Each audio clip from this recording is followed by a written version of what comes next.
Hey, love bugs. How are you? I'm so glad that you're tuning into Love Grind tonight. No, actually, I love that you're tuning into Love Grind tonight. I'm happy to be back on the mic, and I'm happy to be speaking with you all.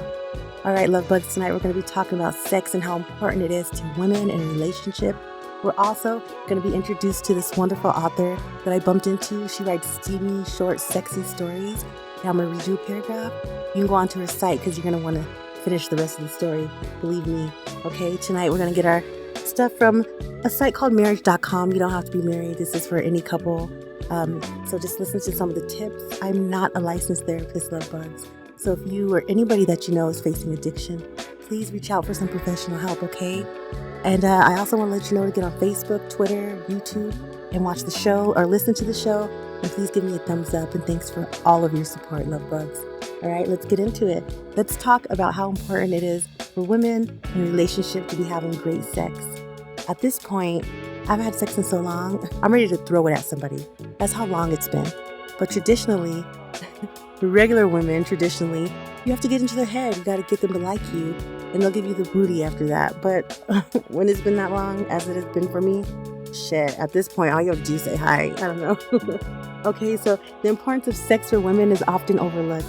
Yet for most women, sex plays a vital role in a loving relationship, right? It's often the glue that bonds the partners together. Not only does it help us feel connected to our partner, but sex also produces feel-good hormones like oxytocin that allow us to stay vibrant, energetic, and happy.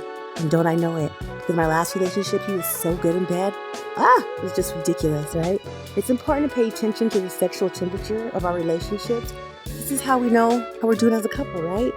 Okay, if you're not having great sex, there's a pretty good indication that things are not going well for you, okay? But if you are, things are going great. You're in a long-term relationship, sometimes sex is on the back burner because you guys get into mundane tasks every day, but remember, you gotta stay sexy. It might be time to key in that sex is a basic need and that it's not being met, but it's essential to understand why sex is important for women, love bugs. How women view sex is a natural outcome of feeling close to our partner. Physical intimacy is a language unto itself, and women use it to express their love and appreciation towards the man. It also translates into having meaningful and fulfilling sex for women. You already know how important it is to learn how to have a dialogue with your partner, love bug, so that each of you feel heard. It is equally important to understand your mutual sexual language so that each of you feel satisfied. It isn't something that can be taught quickly, which is why in a loving, long-term relationship, the sexual expression between two people in a rich, meaningful, and boundless way, it's built to last, okay? It's an erotic language. Great sex between you and your man takes time to create, all right? At the beginning of your relationship, good sex may come easily as you are both riding the wave of the newness of the physical appetites. You don't need to work at understanding the importance of sex in a long-term relationship or in a marriage. As you grow with your partner, another layer of connectivity is formed, the mental side of sex, of emotional intimacy, love bugs. In order to have enjoyable sex with a woman, okay, it is essential to understand how much they value emotional connection with their partners and how it affects their trajectory of sexual satisfaction. That is so true. If you piss me off, I don't want you. If you don't piss me off, I want you. You know what I'm saying? So it's just as easy as that. Research shows, love bugs, that 53% of women view the mental connection established in a long-term relationship as an essential part of their sexual satisfaction. Isn't that the truth? There's a lot of benefits for having sex, okay? But we know it for men. Oh, wow. The importance of sex to a woman cannot be overemphasized. In recent research, love bugs, a lot of women admitted that sex not only is a way to feel connected to their partner, but is a great stress buster. Oh, it is. After a long day, sex is a great way to feel relaxed. It also helps you fall asleep better. And if you're not having sex like I'm not, you stay up all night. Why women need sex is also because sex diminishes anxiety and stress and makes a woman feel satisfied and fulfilled. Also, love bugs, good sex boosts the confidence of both men and women alike. It makes them feel wanted and loved. Sex is great for physical, mental, and emotional health. All right, so you need to make sure you keep those fireworks going. You have a recipe for sex-filled days. Sexually fulfilled women agree. If you can't communicate outside the bedroom, your physical communication inside the bedroom will be difficult, right? To answer the question how important sex is in marriage or a long-term relationship, it's a crucial first to understand that good sex starts in the head. It means being able to talk honestly with your partner. See, men, they just need you to have somewhere to lay, and they're ready to go. They don't give a fuck about talking. They don't care about emotional connection, but women do.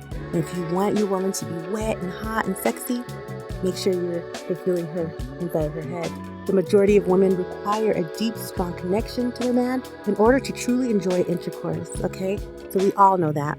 Many women also share that they don't like to jump right into the act itself, although a quickie from time to time can be enjoyable, but love the lead up to sex, the foreplay. They also make sure that there's foreplay before they enjoy their man as well, because seeing their man excited adds to their excitement and feeling of femininity. Seeing your man all ready and rose, oh yeah. Sexually satisfied women understand the importance of seduction, alright? So you need to make sure that the low or non-existent sex drive, that's bad. When it comes to sex, women have very complicated sex drive. Many factors can influence desire. There are short-term influences such as a long day with the kids, an illness, menopause. If you've identified that your libido is down due to temporary annoyance, there's no need to be concerned. Desire has a natural ebb and flow, and no one expects us to be on all the time. Alright, so remember that, ladies, okay? You make time for sex, you won't regret it. You know, there's things that you need to fulfill during the day, but make sure you're taking some time out for your man and your woman, and to get those endorphins running, and to spend some time with one another. There's nothing more sexy than a man wanting a woman, liking the way you look, liking the way you move. The lift you will get from a satisfying session under the sheets with the man you love bugs will transfer over into all areas of your life. Make time for these intimate connection moments. You are worth it, and so is the man that you love. And he's worth it. And you want to do nothing else but touch your man when he's pleasing you in every other way, when he's understanding and empathetic, and he takes your needs into consideration. You just want him all over you. You're just like, hey, just do stuff to me. Don't even take those shoes off. That's how you feel. Okay, so just remember that when you're getting involved with a woman, or if you're already in a long-term relationship, or if you're married, make time for sex. It doesn't have to take all day, it has to take hours. Just make each other feel good and want one another, because there's nothing more sexy, like I said before, than a man thinking you're so beautiful and wanting to touch you. Okay? So now I'm going to introduce you to this wonderful new author. She writes fiction, sexy short stories. Her name is Zina Kalim. Okay, and her story tonight is called Up the Stairs, a Sexy Short Story. Okay, I ran into her while I was surfing the web the other night, and she is a great writer. And they're short, and they're to the point, and you're going to want to finish this.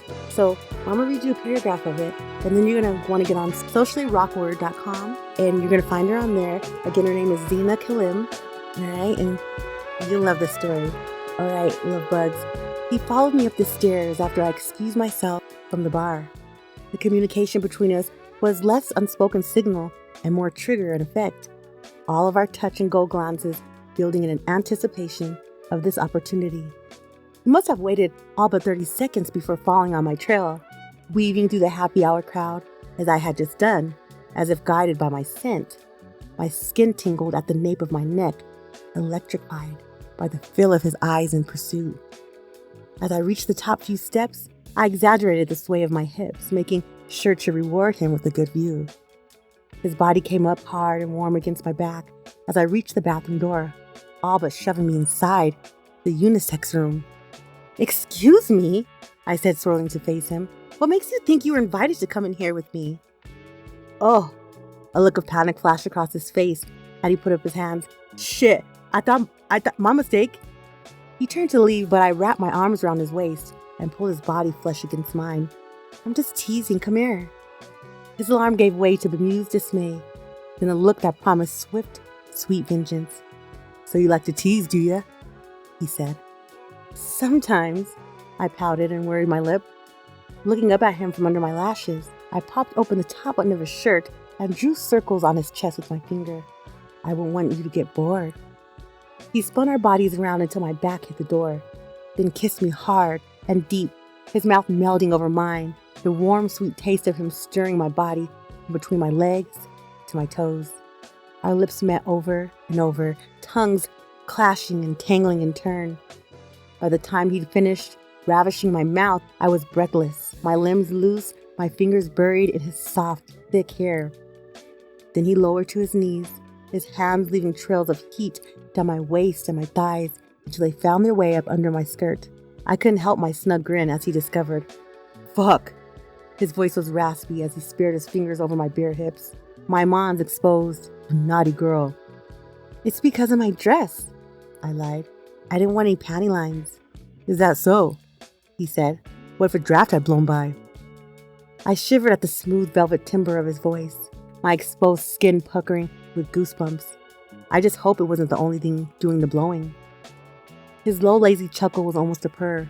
I all but thrust my hips in his face as he brought his hand up my inner thigh. Even as I'd been waiting for it, I gasped when he touched me, his fingers grazing over my folds and lightly spreading them apart. You're so fucking wet, he said. For me? All right, to be continued. So get on sociallyrawkward.com and you can finish the story Love Bugs and see what he's about to do to her. And let me tell you, just reading those couple of paragraphs, makes me so nostalgic and so hot. But I'm just going to end up going to bed and posting this podcast. But for you and all your couples out there, make sure you get a piece of one another and make sure you check out that author and get on there and give her some support, okay? Love Bugs, I'm so glad that you tuned in to Love Grind, and I just have so much content for you this season. And just keep on liking, keep on subscribing to my channel, okay? And until next time, Love Bugs, I'm out.